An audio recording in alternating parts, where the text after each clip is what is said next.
Ndonë se kryetari Muhaxheri vlerëson se nuk ka kundërligjshmëri në vendimin e këmbimit të pronës, përgjigja e MAPL-s e thot të kundërtën. Sipas përgjigjes së tyre thuhet se vendimi i datës 17 prill 2025 mbi miratimin për këmbimin e pronës së paluajtshme të komunës me pronar privat është vlerësuar në kundërshtim me dispozitat e legjislacionit në fuqi.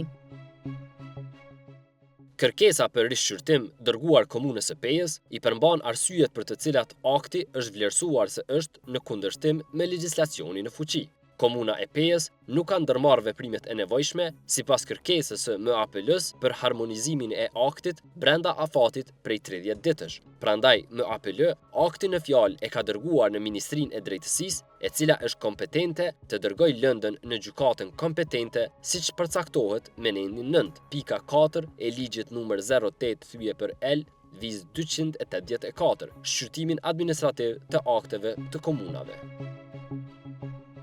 Kuvendi komunal në Pejë miratoi vendimin për këmbim të pronës, ndonë se të gjitha pronat e pronarve në total nuk arrinin shumën e vlerës së pronës komunale dhe të njëjtit, sipas vendimit, ishin të obliguar të paguanin diferencën e shumës totale.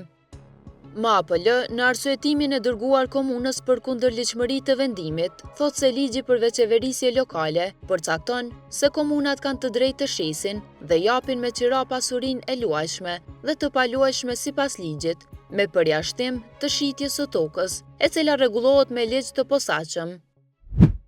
Në rastet kur prona e komunës është vlerësuar me çmim më të lartë nga Divizioni për vlerësimin e pronave të paluajshme për shpronësim dhe këmbim në Ministrinë e Financave, Punës dhe Transfereve, si dhe kufizimin ligjor që komuna nuk mund ta shes pronën e paluajshme. MAPL kërkon nga komuna e Pejës që këmbimi i pronave të realizohet ashtu siç e përcakton ligji në fuqi, që do të thotë se pronat e komunës në aspektin financiar të jenë të barazvlefshme apo me vlerë financiare më të ulët se pronat e personave fizik dhe juridik që janë në objekt këmbimi.